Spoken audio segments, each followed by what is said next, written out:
Bonjour, aujourd'hui nous avons le plaisir d'accueillir Acher de la société SOS Administration située à Natania. Bonjour Acher. Bonjour Jean-Jacques, merci Alors de me Acher, recevoir déjà. mais ça nous fait très plaisir. Alors Acher, on a l'habitude un petit peu dans cette émission de pouvoir un peu présenter le parcours, parce que tu as fait l'ALIA, je suppose que tu n'es pas un Israélien de souche. Ça fait maintenant, depuis 2001, donc ça va faire pratiquement 22 ans que je suis en Israël. D'accord, ok, donc ça date pas d'hier comme dirait l'autre. Donc ça fait 22 ans. Est-ce que tu peux nous parler de ton parcours professionnel? Parce que je suppose que, avant de rentrer dans le cœur du sujet de ton activité, j'aimerais que tu nous parles un petit peu de ton parcours professionnel et ce qui t'a amené justement jusqu'à SOS Administration.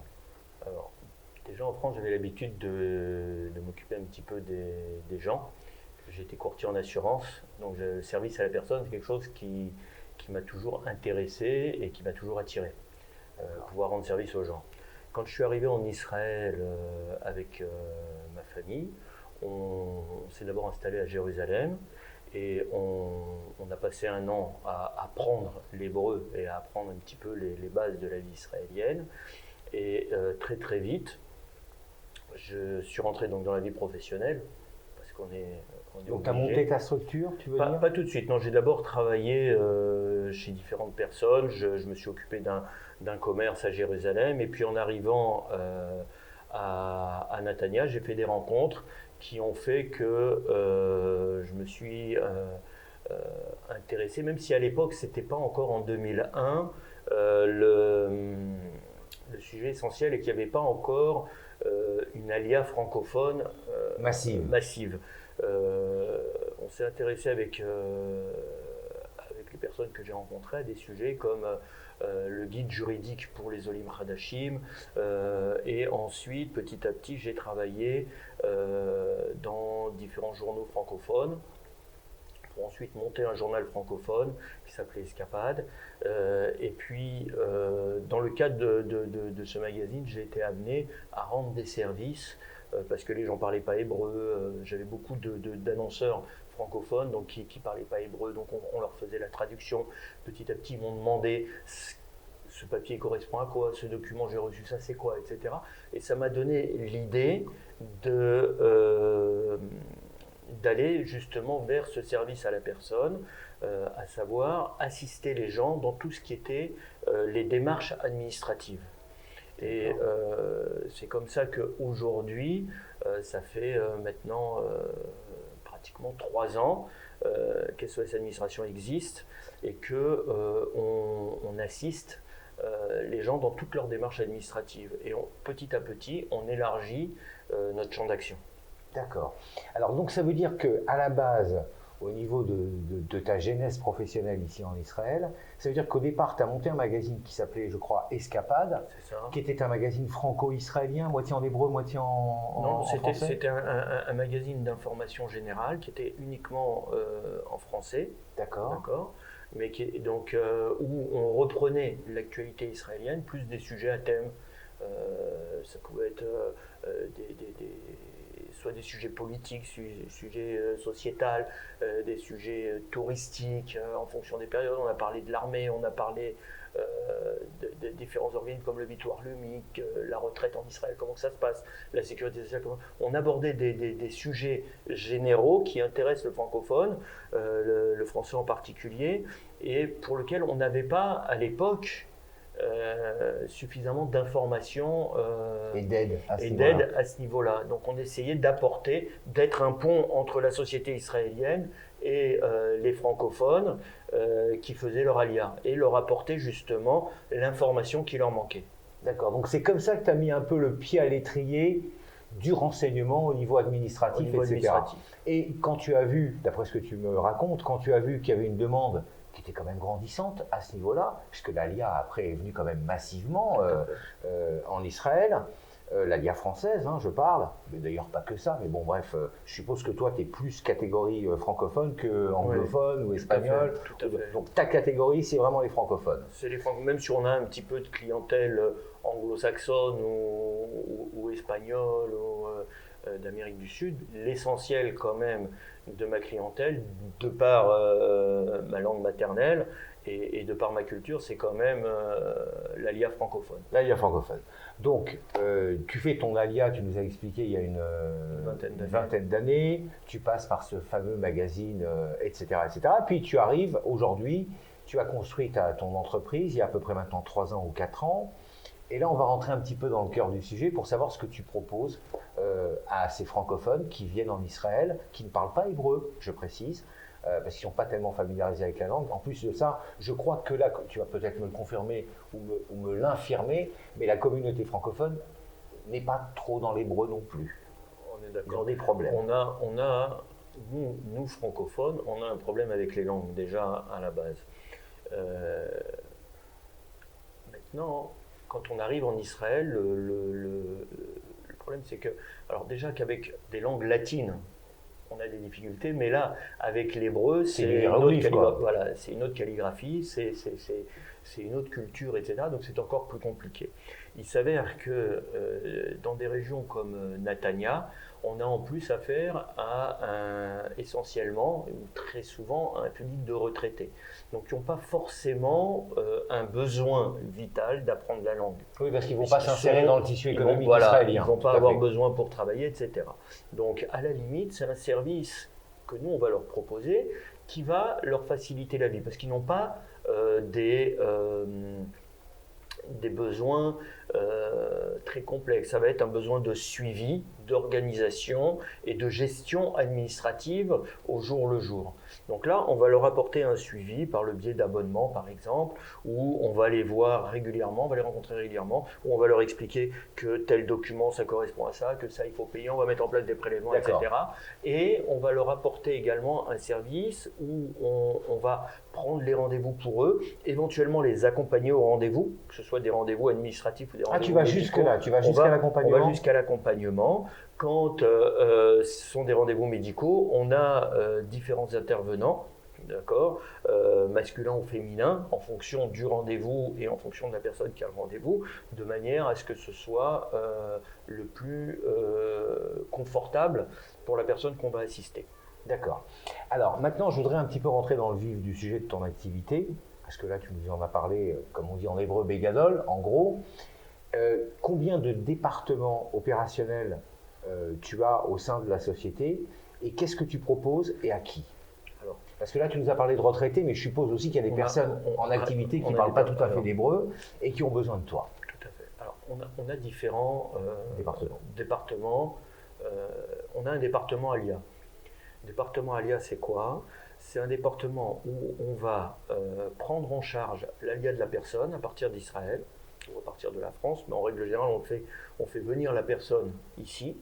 Elle a déjà fait son ALIA, elle est en touriste. En touriste, et on lui fait faire l'ALIA à partir d'ici. On va s'occuper de réunir l'intégralité des documents, de prendre les rendez-vous dans les différentes administrations, que ce soit le ministère d'Apni, le ministère de l'Intérieur pour la délivrance de la nationalité, de la carte d'identité israélienne, Teudat Zehut, etc.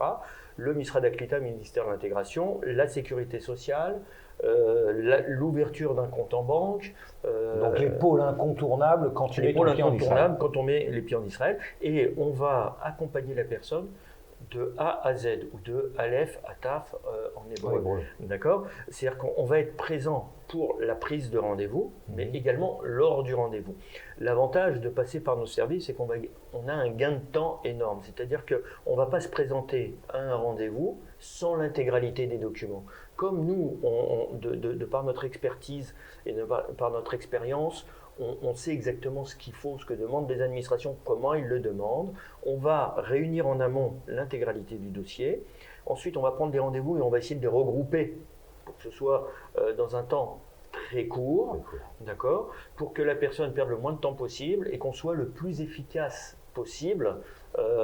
Et pas revenir 15 fois de suite au même rendez-vous parce qu'il manque un papier, etc. Ce qui nous est arrivé à tous ici quand on a débarqué. D'autant plus qu'aujourd'hui, avec ce qui se passe actuellement, il faut savoir que tous les ministères sont débordés, notamment par l'ALIA ukrainienne et l'ALIA russophone, qui fait qu'on a des plages horaires pour les rendez-vous qui sont de plus en plus restreints. Donc on est tenu d'arriver au rendez-vous le plus près possible et avec tout ce qu'il faut pour ne pas avoir à revenir, parce que des fois, les délais de rendez-vous peuvent être à 3 mois, 4 mois, etc. D'accord. Donc ça veut dire que quelqu'un qui envisage de faire son Valia d'une façon opérationnelle débarque en Israël pratiquement les mains dans les poches, avec sa valise, enfin un premier conteneur peut-être, ou une première valise, et c'est toi qui vas l'aiguiller, le prendre par la main au sens figuré, qui va l'aiguiller d'administration en administration, qui va l'aider et qui pour pouvoir complètement régir tous les dossiers. À condition qu'il ait pris contact avec moi depuis la France, de manière à pouvoir récupérer les documents dont on a besoin. Il y a certains documents qu'on peut récupérer nous, on a nos correspondants en France, mais il y a des documents où il est obligé de se présenter physiquement. Je pense notamment au certificat de judéicité qui est indispensable pour faire l'ALIA. Le fameux certificat. S'il ne va pas lui-même le chercher au consistoire. Donc il faut que ça soit lui qui fasse la démarche personnelle d'aller chercher son certificat. Voilà, donc nous on va lui prendre le rendez-vous, on va lui expliquer, on va lui préparer le dossier, on va lui envoyer le dossier, d'accord ? Et mais ce document, en l'occurrence, il n'y a que lui qui pourra aller le récupérer. Donc c'est pour ça que c'est important que les gens nous contactent en amont et que ne nous contactent pas en arrivant ici, parce que ça complique en fait les démarches. Mais c'est possible aussi. C'est possible aussi. On essaye de. Après on s'adapte. Je dirais à chaque situation. Chaque situation est une situation particulière. On va s'y adapter. On a les outils pour s'y adapter. Maintenant, on ne pourra pas faire l'impossible, mais presque. Bien sûr. Alors ça, c'est le premier département d'action de HR Administration, enfin de SOS Administration. Mais derrière une société se cachent aussi des hommes, un groupe d'intervention, etc. Tu vas nous en parler dans un second temps. Je crois que tu as plusieurs départements. Donc on va faire un espèce de balisage de tous tes départements d'action pour pouvoir comprendre qu'est-ce que propose SOS Administration. Alors ça, c'était le premier, c'est le département ALIA. Je crois que c'est clair, on a tous compris. D'accord. Ensuite, on a un deuxième département qui est plus délicat. Il y a des personnes qui ont fait leur ALIA et qui, de par le manque de connaissances, manque d'adaptation, etc., se retrouvent avec des dettes. Donc c'est le département endettement. Endettement. D'accord. Alors là, on va les accompagner pour les aider à retrouver une vie normale. Je m'explique. Les personnes ont différents créanciers à qui elles doivent de l'argent. Les banques en général, ça peut être des banques, ça peut être le Bitoire Leumi, ça peut être parce qu'elles ne savaient pas qu'il fallait, quand on arrive en Israël, pendant 6 mois, le Bitoire Leumi, la sécurité sociale est gratuite, mais après 6 mois, si on ne travaille pas, si on n'a pas de société et qu'on n'est pas salarié, on doit payer à titre individuel le Bitoire Leumi, même si on est retraité. D'accord. Mais ce sont des petites sommes, je crois. C'est des petites sommes, mais si au bout de 2 ans, 3 ans, 4 ans, se prendre un arriéré, c'est très grave. On se prend un arriéré, comme tu dis. Il s'avère que là-dessus, viennent se rajouter des pénalités de retard, qu'on peut aller jusqu'à une saisie arrêt sur le compte, d'accord, qui va bloquer le compte en banque, etc. Oui.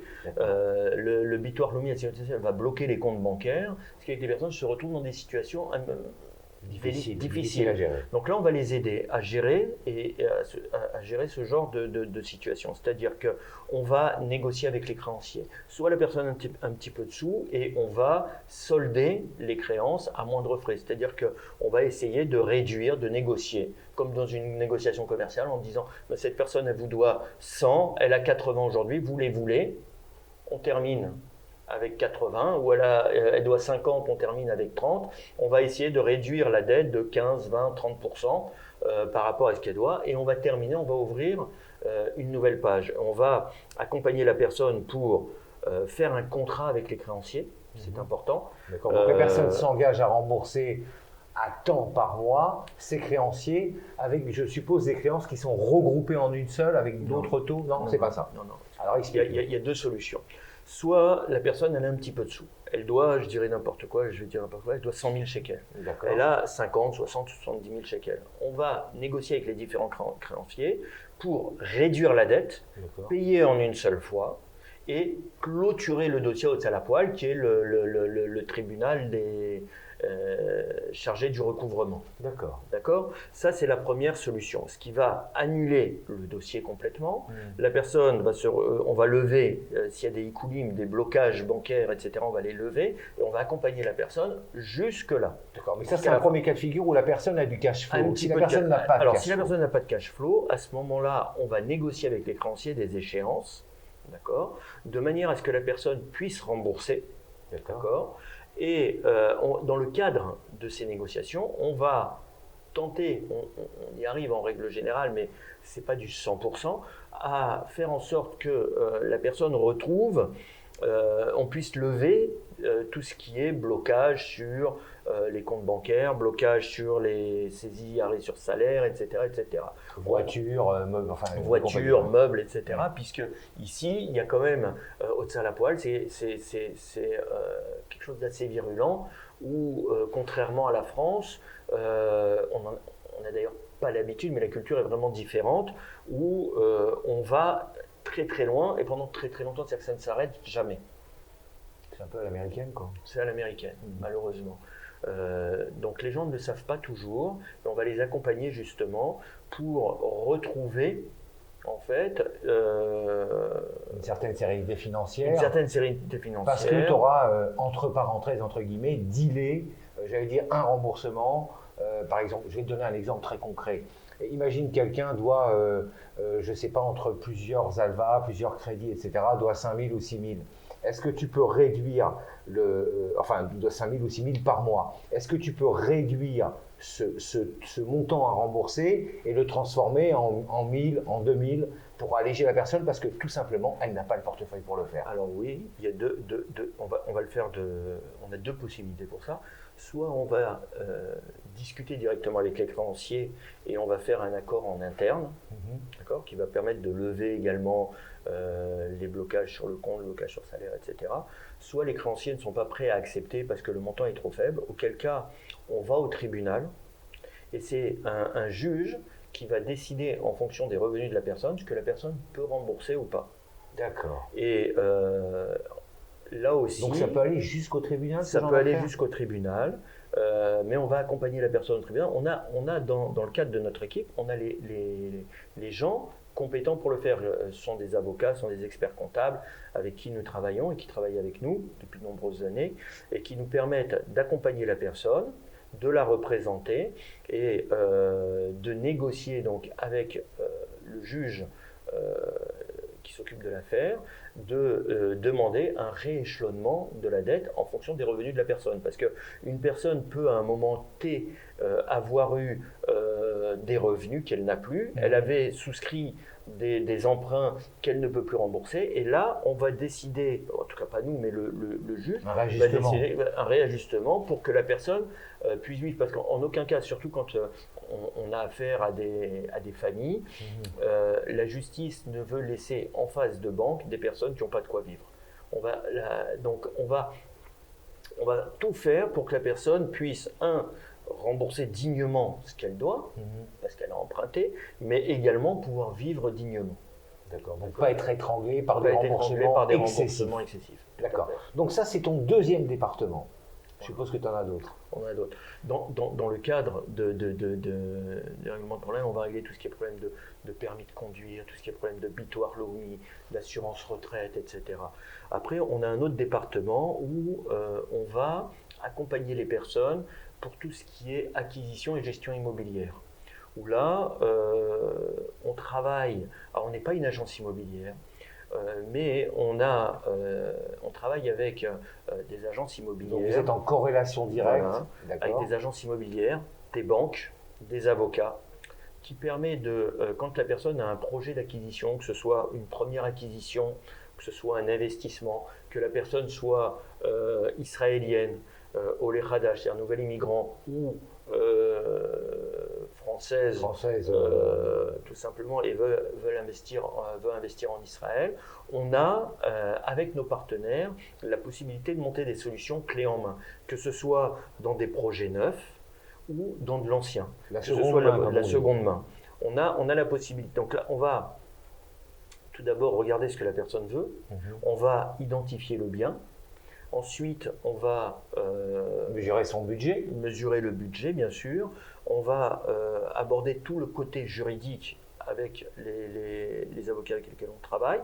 Et on va ensuite trouver le financement, si besoin de financement il y a, auprès de nos partenaires bancaires.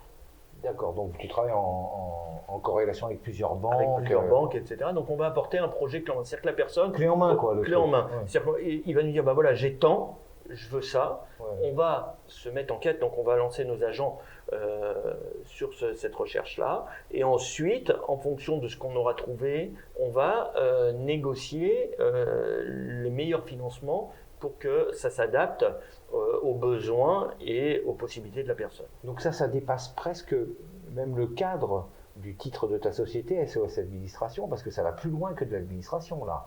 Tu es en train de me parler d'un département où clé en main, tu peux proposer un panel de biens à la personne qui a un certain budget, un certain portefeuille. Tout à fait. D'accord, donc ça c'est ton 3e département. Tu en as d'autres, je suppose.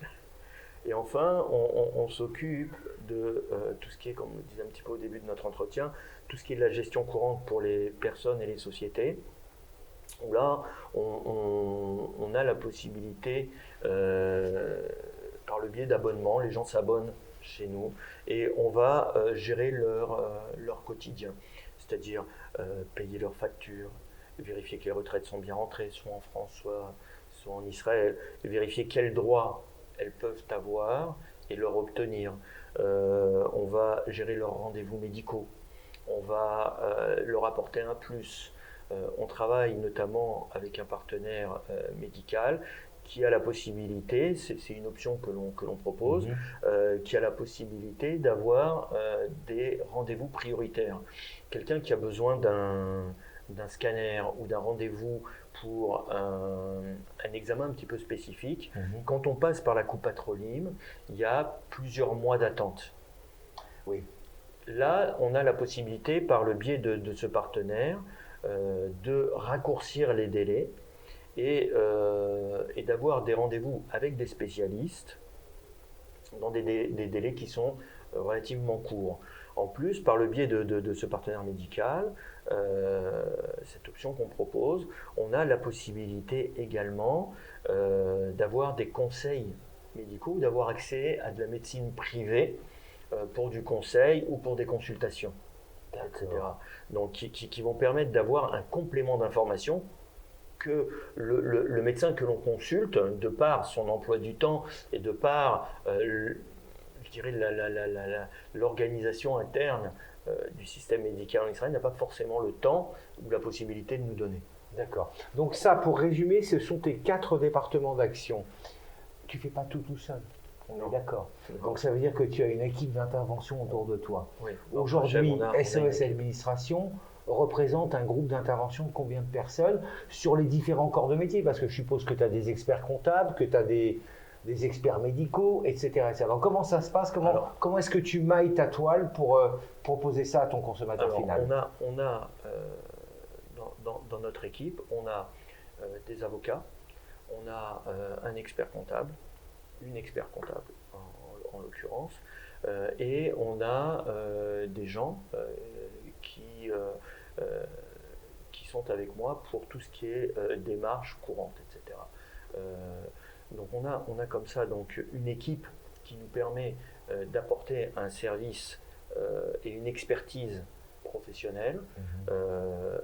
Encore une fois, chaque cas étant un cas particulier, on essaye quand on prend un dossier, de l'étudier et de regarder, de l'analyser point par point. C'est-à-dire qu'avant de prendre un dossier, ce que je dis à mes clients, ça fait un petit peu vendeur, mais c'est très très important. La première consultation est offerte. Pourquoi? Parce qu'on ne sait pas ce qu'on va faire ou on ne va pas faire. On ne sait pas sur quoi tu vas engager ton client ou pas faire. Donc on va venir. Donc ça c'est génial, c'est-à-dire que la première consultation, que ça soit sur le département de l'ALIA ou d'autres départements, est totalement gratuite. Donc tu t'engages à recevoir ton futur client gratuitement. Gratuitement. On va lui faire un premier diagnostic en lui disant voilà, votre situation elle est comme ça. vous avez telle possibilité, voilà ce qu'il faut faire, voilà ce qu'il faudrait faire d'après nous, et après on va établir avec lui donc un devis. Une sorte de cahier de charges. Un cahier des charges où il saura exactement ce qui va être fait. Où il va, financièrement parlant, sachant que nous on s'engage quand on a donné un tarif à quelqu'un à ne plus faire bouger ce tarif. Donc ça veut dire que même si les choses évoluaient, j'allais dire dans le sens où tu passes plus de temps sur un dossier, tu ne vas pas aller voir ton client et lui dire « Attendez, vous allez me faire une rallonge ». Voilà. Donc ça veut dire que tu t'engages quand tu donnes un prix à le respecter, quoi qu'il arrive au niveau du temps. Exactement. C'est à nous de savoir ce qu'on doit demander. Et une fois qu'on a demandé quelque chose au client, que le client l'a accepté, c'est un pacte qu'on a passé avec notre client. Et en aucun cas, nous, on a le droit de revenir sur ce pacte. C'est un petit peu la parole donnée. Et on tient absolument à respecter la parole donnée. C'est pour ça qu'on fait une première consultation gratuite, de manière à dire à la personne et de pouvoir surtout comprendre quelle est la problématique, d'accord, de manière à pouvoir faire un devis qui soit exact, qui soit intéressant pour la personne et qui ne nous laisse pas à nous. Notre but à nous, c'est pas de devenir très très riche. Notre but, c'est d'aider la personne et de pouvoir gagner sa vie notre vie normalement, que ce soit nous ou les personnes qui travaillent dans notre équipe. Pour terminer, HR, comment est-ce qu'on fait pour te contacter? Parce que je suppose que tu as un site internet, on va l'indiquer de toute façon à l'écran, mais tu as un numéro de téléphone auquel on peut te joindre directement. Comment ça se passe pour joindre HR Ouziel, SOS Administration? Alors, essentiellement par téléphone. J'ai un téléphone. Donc téléphone, WhatsApp? Voilà, WhatsApp, c'est quand même l'idéal parce que j'ai des rendez-vous. Donc par WhatsApp, on m'envoie un petit message et je rappelle dans la journée. On peut me joindre par téléphone et on est en train de mettre en place justement un site internet où on pourra d'abord venir consulter les différents services que l'on propose et également nous laisser des messages. Après il y a le mail, etc. Je pense que tout ça vous allez l'indiquer. Est-ce que les gens pour terminer, est-ce que les gens du troisième âge sont familiarisés avec ces nouvelles technologies ou est-ce que tu as aussi une possibilité de te déplacer chez les gens? Et ton territoire d'action, est-ce que c'est l'ensemble du territoire en Israël ou c'est simplement la partie Natania, Kikaratsmaut? Non, je me déplace. Maintenant, il est évident que si je dois me déplacer, j'habite pour Natania. Pour un gros dossier, par exemple, tu dois te déplacer à Naria. Je vais à Naria. En fonction des dossiers, on se déplace et on regarde en fonction du dossier. Maintenant, il est évident qu'on ne va pas non plus se déplacer pour rien. Pour rien du tout, mais bien sûr. Quand c'est des choses comme ça. Mais sur l'ensemble du Sharon, c'est-à-dire Tel Aviv, Ranana, Herzliya, Natania, Hadera, etc., les gens... Même Ashdod, jusqu'à Ashdod. Voilà, on se déplace sans problème et c'est du courant. D'accord. Mais en tout cas, HR, tu nous as expliqué bien des choses aujourd'hui qui nous permettent d'être éclairés. Et puis surtout, je crois que ce qu'on peut retenir de SOS Administration, c'est qu'il y a beaucoup de départements d'action qui vont de l'ALIA, en passant par, on n'a pas parlé des PV, mais je suppose aussi que tu t'en occupes, etc., etc. Et en fin de compte, à bien y réfléchir, même si ta prestation n'est pas gratuite, j'allais dire, elle peut rapporter gros, dans le sens où quand on laisse traîner des dossiers, on peut se retrouver aussi dans la panade très rapidement. Donc il vaut mieux passer par un spécialiste comme toi qui va pouvoir, entre guillemets, négocier, même par rapport aux banques ou aux dettes, etc. Tout à l'heure, tu m'étonnais quand tu me disais de 80 000, j'arrive à passer à 50 000 sans donner des chiffres précis, etc.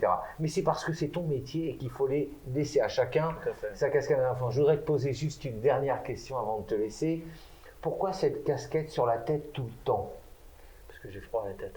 Parce que tu as froid à la tête ou c'est parce que tu veux qu'on te reconnaisse? C'est ta marque de fabrique, c'est ton ADN? C'est mon ADN. Merci HR, une excellente journée. Pareillement.